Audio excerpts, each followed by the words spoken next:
All right, so today is actually our last formal lecture. Okay, so lecture number 22 is called Concrete Retrofitting Technologies.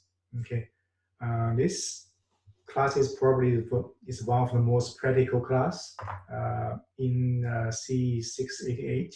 Okay, uh, we use the knowledge we learned from the previous classes. Okay, and apply them to concrete repair and retrofit. So that's a different type of structural retrofitting techniques.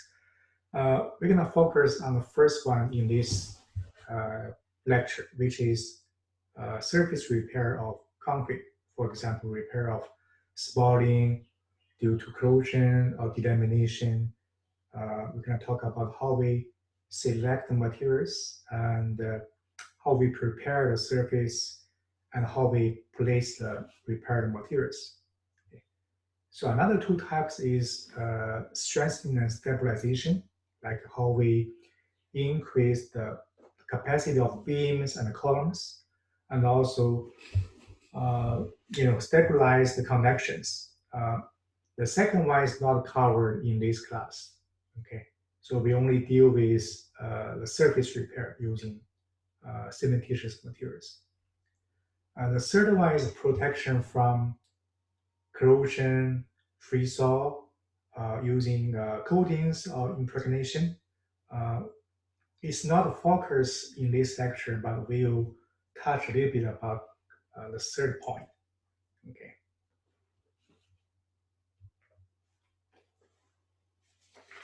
So again, we're going to focus on surface repair. Okay. The first thing you need to do is to evaluate the concrete, either using destructive or non-destructive testing. So we cover this part in the entity part, for example. Okay, and then we're gonna do the surface repair. The first thing we need to do is to analyze uh, the loads on the materials. Okay, depending on the performance requirement and also the structural need and also the type of stresses between the repair materials and the existing structures. Okay. And based on that, we select the materials. Okay. Then we do the surface preparation, and then we do the actual repair due to, for example, rebar corrosion or the bonding repair. Okay. And finally, we talk about different placement techniques depending on the nature of the jobs. Okay. So again, the first step is to analyze, take the strategy and design the repair. Okay. So we should analyze all the possible stresses in the repair materials. Okay. So this step is very important. Otherwise, we may have, for example, debonding between the new materials and the existing structures. Okay. Also need to analyze stresses at the interface, okay, between the new and the existing substrate. Okay. New materials tend to shrink quite a lot, much more than existing structures. So volume change due to shrinkage of new materials need to be considered. Okay. Right. And sometimes we need to recreate original load distribution, okay, to provide full load relief using temporary shoring or jacking. Okay, so we're also going to talk about this point in a moment.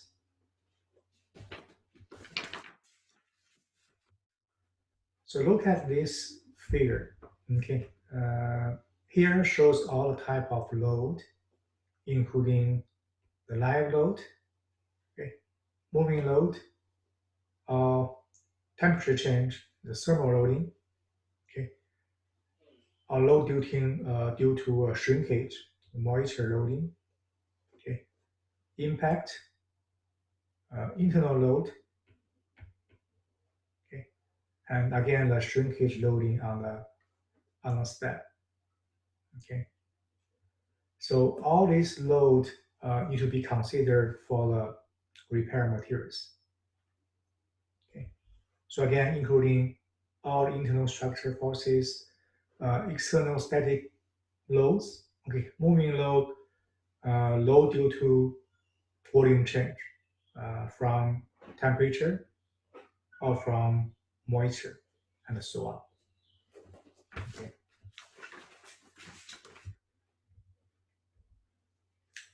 So take an example of this. We want to repair the surface to address the deep spotting and repair of balcony reading attachment here. Okay, so let's say we have corrosion in the reading and we need to repair this part.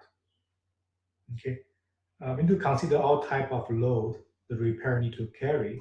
Okay, for example, the live load from the reading will transfer to the repair materials and then transfer to the existing substrate. So the load transfer will be something like this. So the surface repair material need to carry all the structure load from the reading anchorage and then from the new repair materials to the existing substrate. Okay. We may also need to consider how we protect the rebar, which is steel. Okay. Again, consider the load transfer.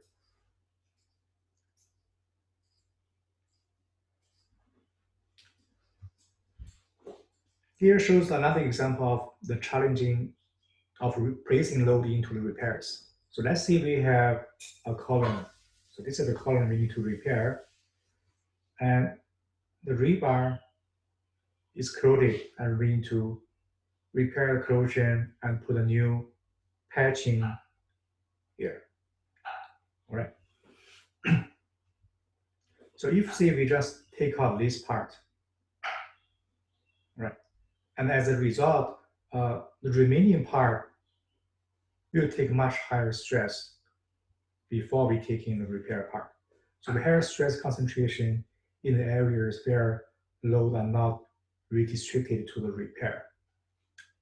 So if we do not release the stress before the repair, so let's say if we do not do shoring or jacking, we just repair the rebar and patch new concrete here, then all the load will carry by the existing section here.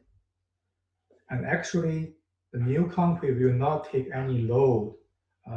It may take tensile load instead of compression load because new materials may have a lot of shrinkage, and that will generate tensile stress in the new concrete. So tensile stress will generate it instead of compression.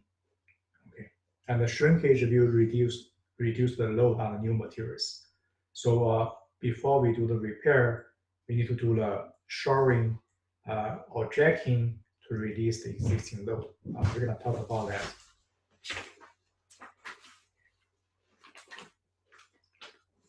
So the procedure to place the load in the repair materials, first we need to remove the load from the members, from the beam in this example, by doing shoring or jacking before the repair. Okay, what is shoring or jacking? For example, we just,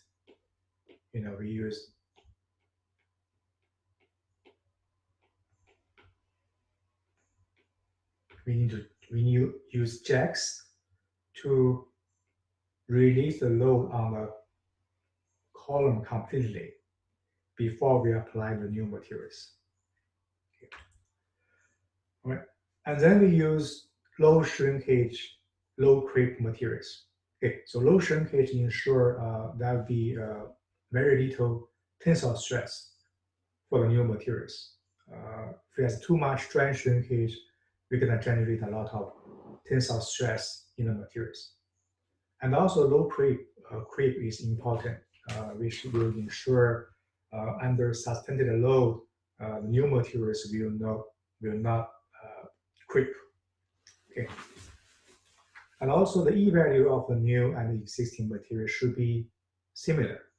Okay, not too high and also not too low.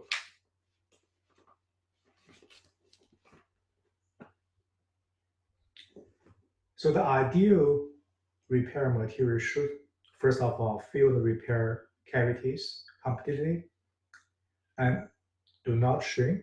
Okay, this is very hard to achieve, trying to reduce the shrinkage as much as possible. Remember, most shrinkage will occur in early age, new materials. Existing structure will not shrink as much. Okay.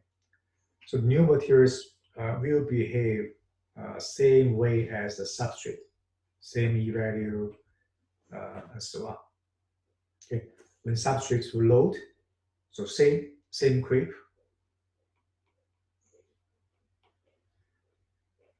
Subject to temperature, so same coefficient of thermal expansion.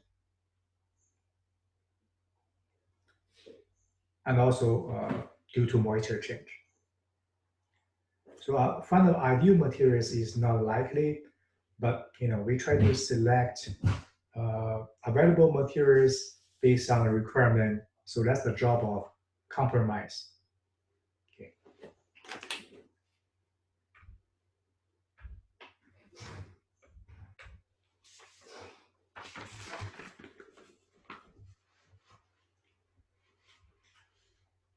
All right. So material requirements should also consider user performance requirements. This is from the owner side.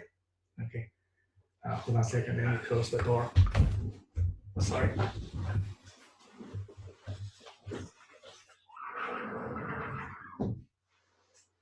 Okay. So from the owner side, or user performance requirement, such as repair visibility. Okay. So the color of the repair materials and existing materials, and also turnaround time. Okay, how long you want the repair to be finished. So that is decided by, for example, the setting time of new materials. Okay, and expected life of repair. Okay, so how long you want the repair to last, and also how often you want to do the maintenance for the repair. So maintenance interval. Besides that, we also need to consider service and exposure condition. Okay, as we just mentioned, the load carrying requirement. Consider all the dead and the live load. Okay, if there's any chemical exposure of the repair materials, if there's any UV exposure. Okay, for example, if we use epoxy or polymer as repair materials, we need to consider the UV exposure. And also, of course, moisture and the temperature sensitivity of the materials. Okay. Placement conditions also affect material selections. Okay, the environment, how much the wind, what is the temperature range, what is moisture condition, what is the loading condition, and even placement techniques. We need to consider the flowability and also the setting time of the repair materials. Okay. Geometric configuration of repair. Okay. What is the surface areas? What is the thickness? So this will affect how much materials we need. So the cost of the repair materials. The size of rebar, the spacing of the rebar, that is may affect if rebar spacing is too small, we may want the viscosity of the materials to be low enough. Otherwise, the materials cannot fully penetrate or go around the rebar. Okay.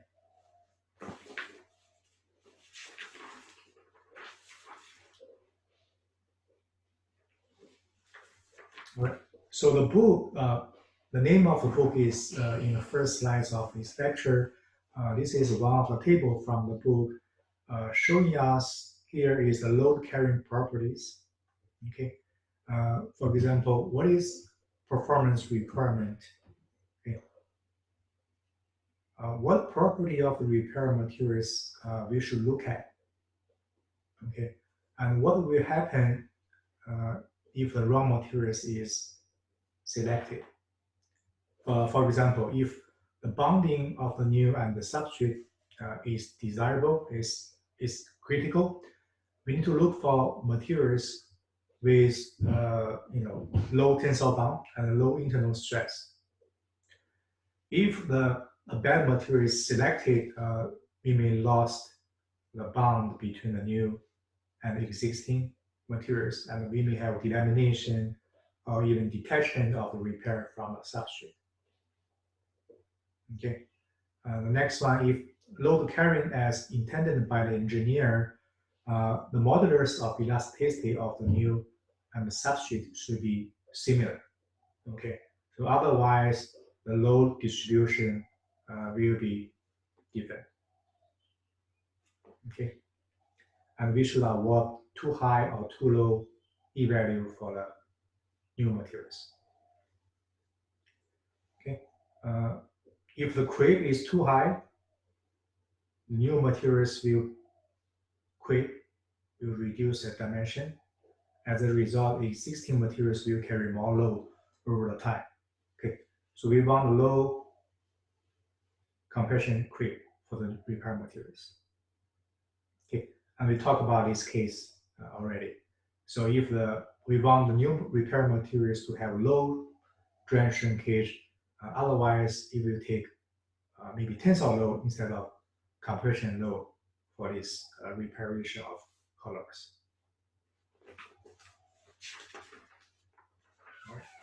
And here are some more situations. We cannot go over every one of them. So let's look at the next one.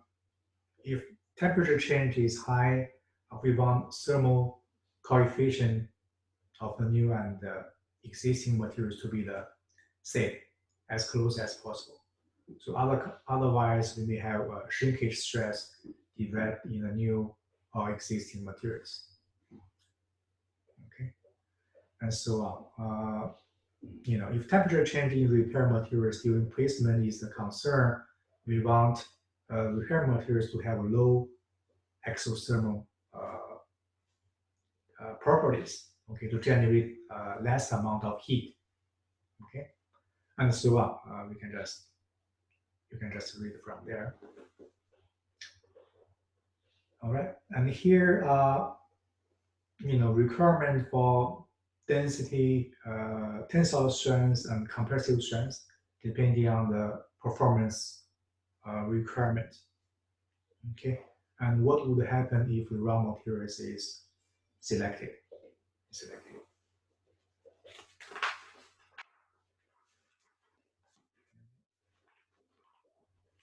And here shows the constructability.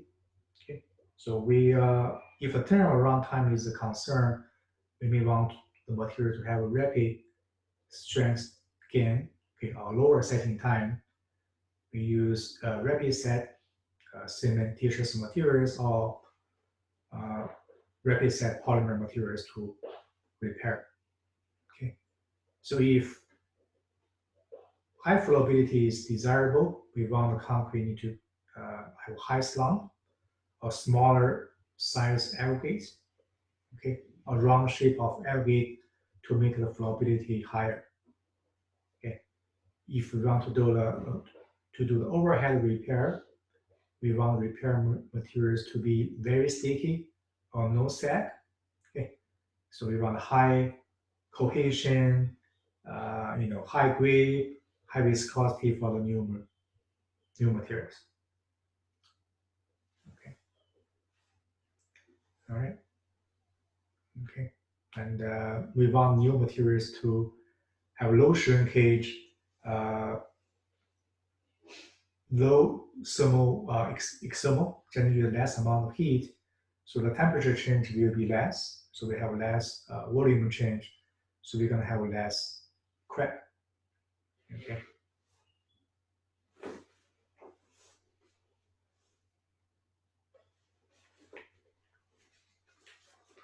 Right. So material requirement need to consider many things. Okay. As we discussed, volume change due to temperature. Okay. So the thermal coefficient of expansion of the new and existing material should be similar. Okay. A volume change due to loading, then the E value of the new and existing material should be similar. Okay. A shrinkage. Okay. So we want the new material to have less shrinkage, so as little as possible. Again, because the existing material will not shrink as much. Volume change due to creep, then we want existing material to have as little creep as possible.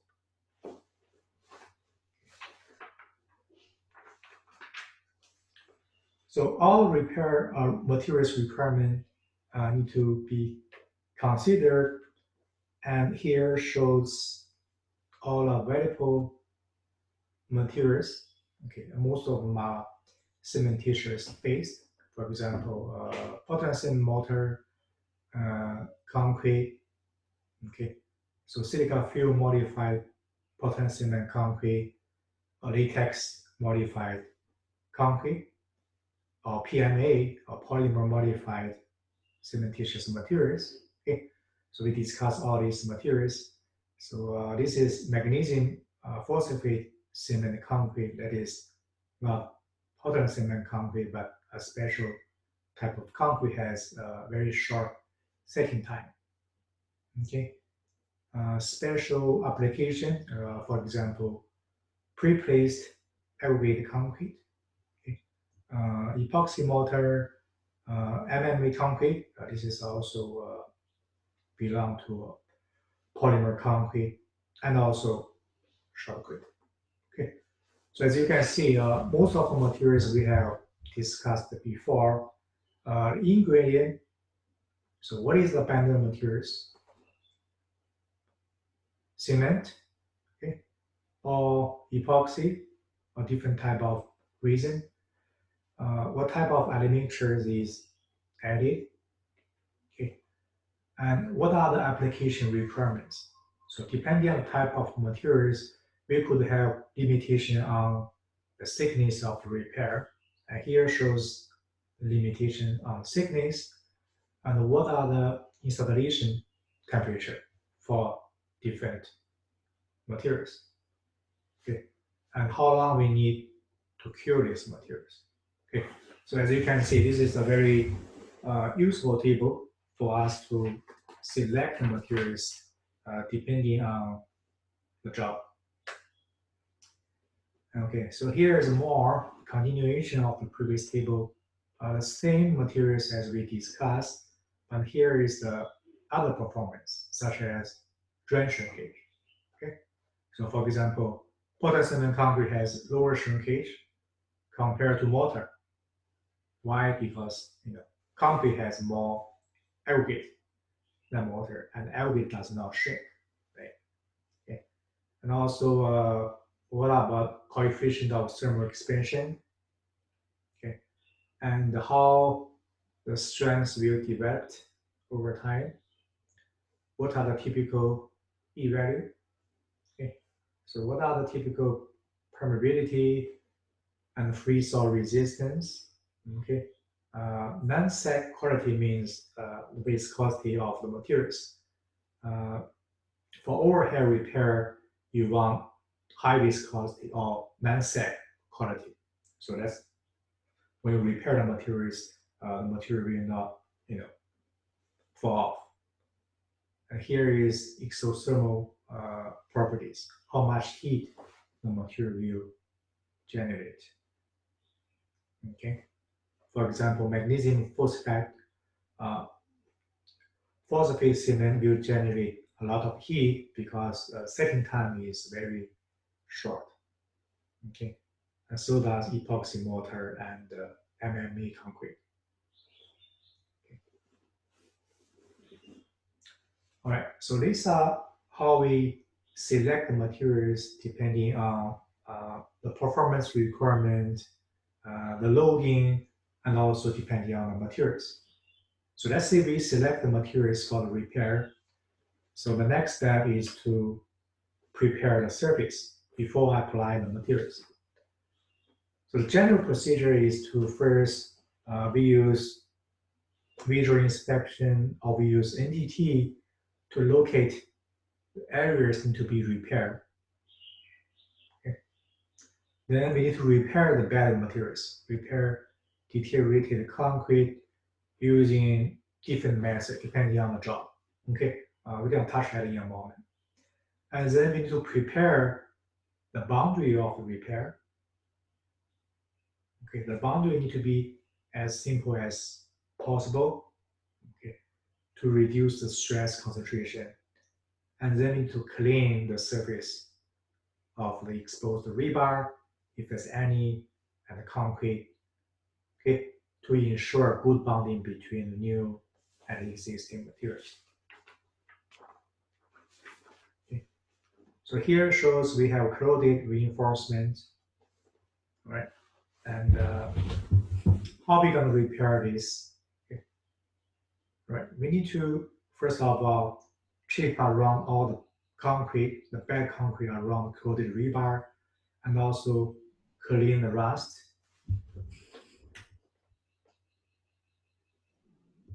Clean the rust. Okay, so we have all exposed steel and concrete surface cleaned. Okay, and also we need to remove the corrosion and other bond inhibition materials. And then the layout of the repair should be as simple as possible. For example, if the boundary of the bad concrete is here, we want the layout of repair to be the square, to cover the boundary of loose materials. Okay, so if this is the bad materials, we want layout to be this. Okay, so as simple as possible. The more corners we have, you may think, we can save some materials by doing as little repair as possible. So using this approach, but this will generate quite a lot of stress in the corners. So the repair may crack. So we use simple layout if we can.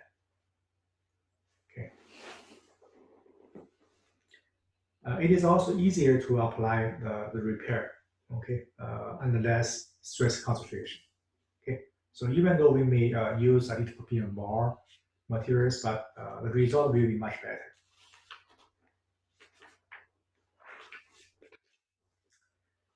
All right. So after we generate the layout, we need to remove the bad concrete. Okay. So depending on the depths of the repair, for partial depths, we have the option, for example, pneumatic chipping hammer, okay, or high pressure water, or pneumatic scraper, or rolling milling machine like this. Okay. For full depths, we could have pneumatic breaker, okay, hydrodamidation, or pneumatic mounting breaker. Okay. So these are the available options.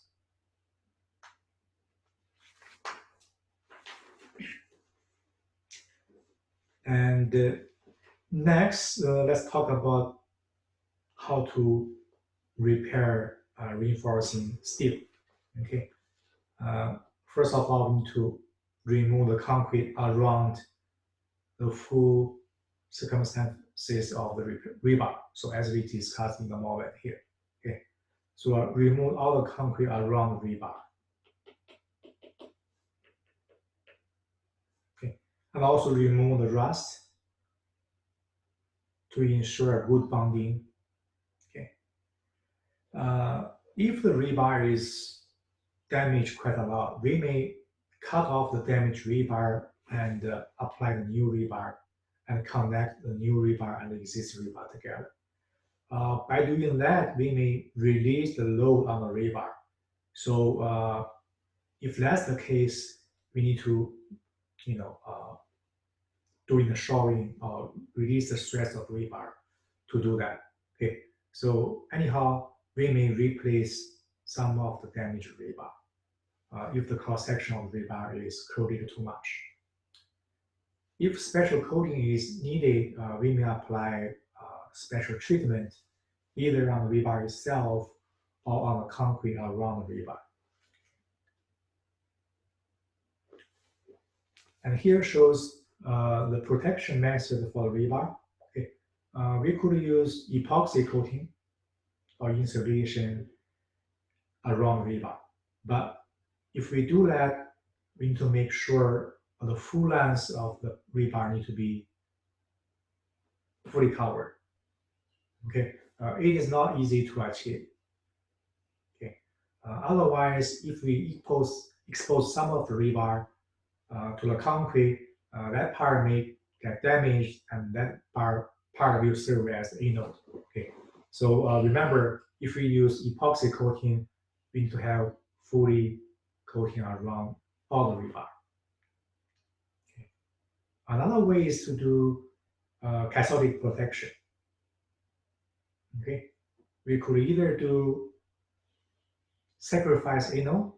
Okay, we can use, as we discussed before, aluminum or zinc or galvanize the bar as anode.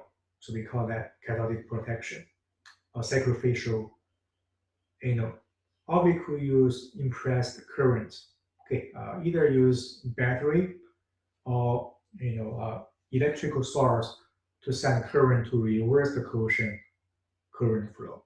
Okay, so we call that impressed current. Or we could use alkali slurry coating to increase the pH level of the rebar, of the environment around the rebar.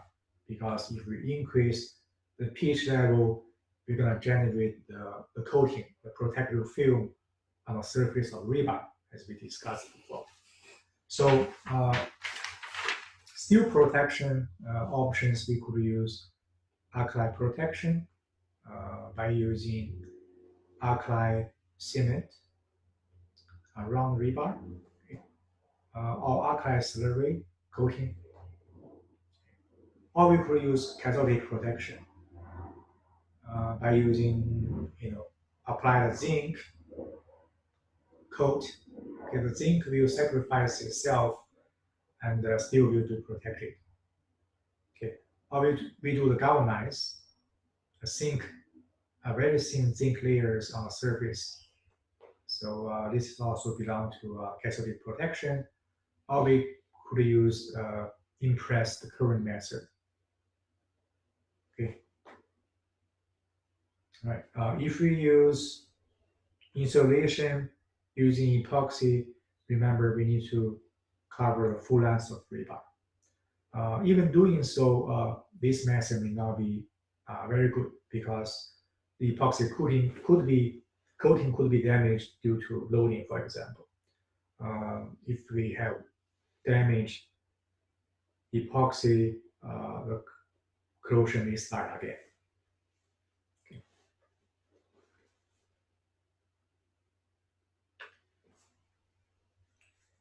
All right. So the bonding repair materials to existing materials is very, very important. To ensure a good bond, we need to have, first of all, clean and sound substrate. Okay. And also we need to rough up the surface, okay, before we do the repair. Use high pressure water to open the pore structure of the substrate. And also when we do the repair, we need to apply sufficient pressure to ensure the good bond. Okay. So the substrate may have a lot of pores which need to be prepared before we do the repair. Okay. So the general procedure of this is we use chipper hammer to roughen the existing concrete surface. Okay. So we have clean and sound conditions. Okay. And also we can use high pressure water, hydroblasting or vacuum to open the pore structure. Okay. So we can improve the mechanical bonding between the new and existing materials. Okay. We need to moisture the surface of the substrate to saturate the surface dry condition.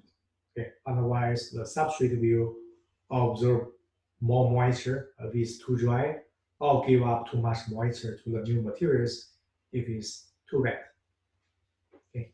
And also apply repair materials to get very strong contact, intimate contact, using pressure or high velocity impact if we do, for example, shotcrete. Okay. And we should do a pull-off test to check the bond. Okay. And finally, the placement method. We prepare the materials, prepare the substrate, we need to apply the repair. Again, depending on the job, okay, for small cavities like this, we need to set up the formwork, and we use dry pack, okay, so which is mortar with zero slump, or we can use concrete if the size is not very small, okay. So we use the hardwood and hammer to compact the repair materials and also ensure a good bond between the new and existing materials. Okay, this is for small job only, for small job, small cavities. Okay. For larger job, okay, we also need, set up the formwork, okay, clean the rebar if needed, okay, repair the surface, and then we do the form and casting place. So we just place the concrete materials using wheelbarrow, for example, and pour the concrete, and then we vibrate. This is a vibrator, okay, to consolidate the concrete. So this is the most commonly used method to do the repair.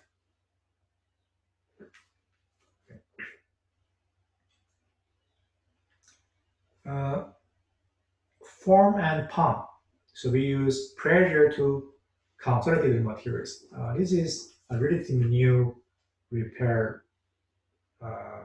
method.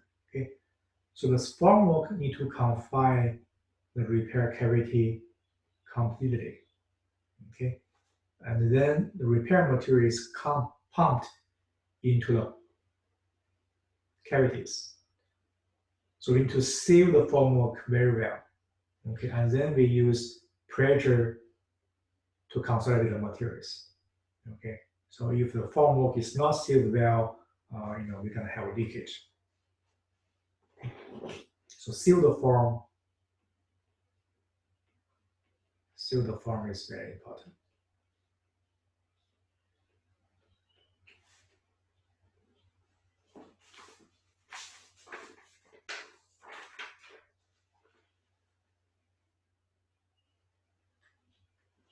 All right.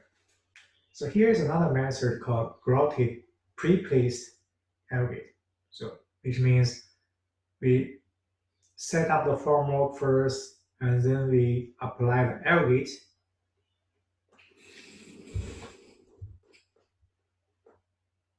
Oh, can you see the screen, guys? No, it just disappeared. Okay, how about now? Okay, I'm gonna share it again. Can you see it now? No. No? I see. I see this on your iPhone or iPad connect to the Wi-Fi network. I see that screen.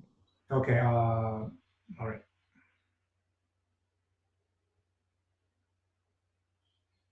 How about now? Yeah. Okay, great.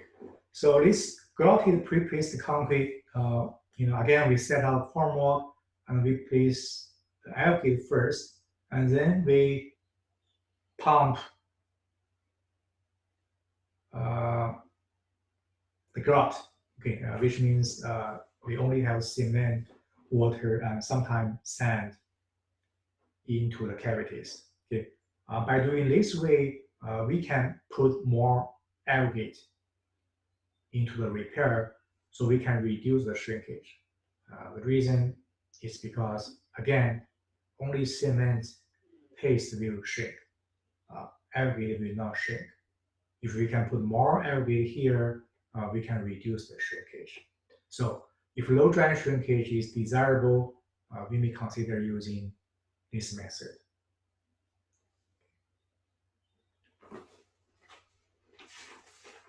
Right. And here shows shotcrete. Okay, for shotcrete we have two methods. One is called dry mix shotcrete. Okay. Here is the nozzle of shotcrete. The water is added only at the nozzle. Okay, so the dry powder, dry repair material is mixed here, and then we use pressure to shot the dry materials. At the end of nozzle, the water is added. Okay, so we call it dry mix shotcrete. Shotcrete tend to have much higher shrinkage value compared with typical concrete because first of all, we use low water cement ratio, we may use silica film, and also the paste content will be higher, egg content will be lower, so that all contribute to higher shrinkage. And also, we may have entrapped air behind the rebar, okay, like here. So if the direction of shotcrete is this way, behind the rebar, we may have some air gap, okay. So this is a potential drawback for dry mix shotcrete. The same thing for wet mix shotcrete.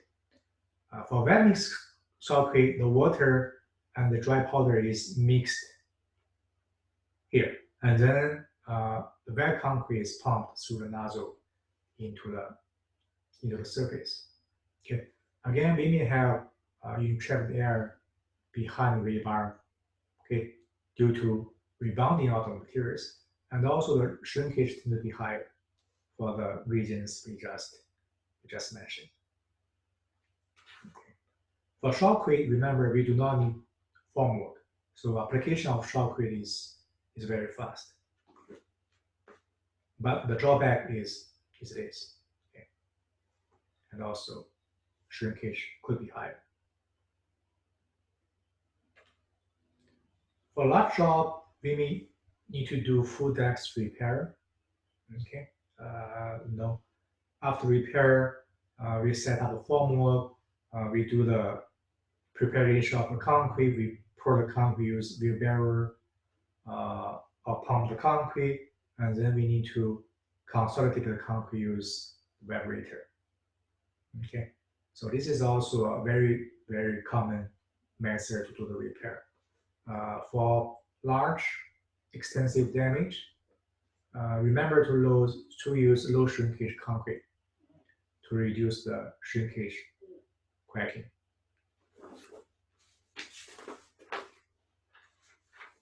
Okay.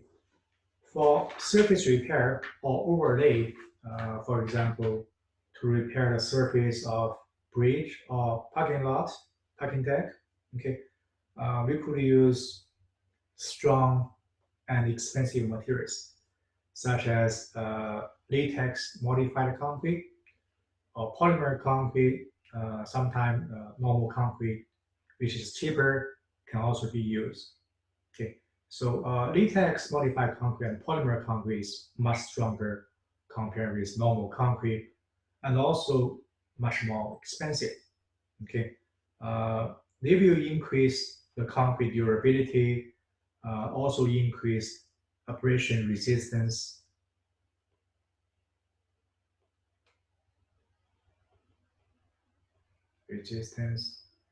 And increase durability. Okay, but most of them will use for surface repair only. That is because the cost of polymer is very expensive. So seldomly we use that for full depth repair. Okay. Polymer may be sensitive to UV light. Okay, so that is another thing we need to check before the usage.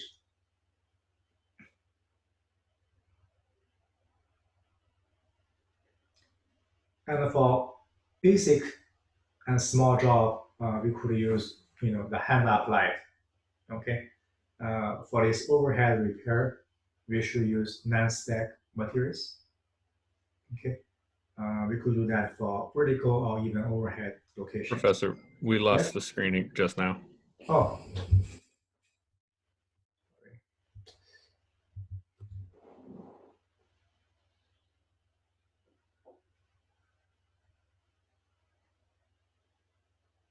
All right. Is it okay now? Yep, good now. All right. So this is our last slides. So this is hand applied. We use non-slack repair materials. Okay. So we do the repair using this. Okay. And again, this is for small job only, but be careful. We need to, when we apply the materials, we need to ensure, first of all, a good bonding between the substrate and new materials, and also make sure there's no gap behind the rebar.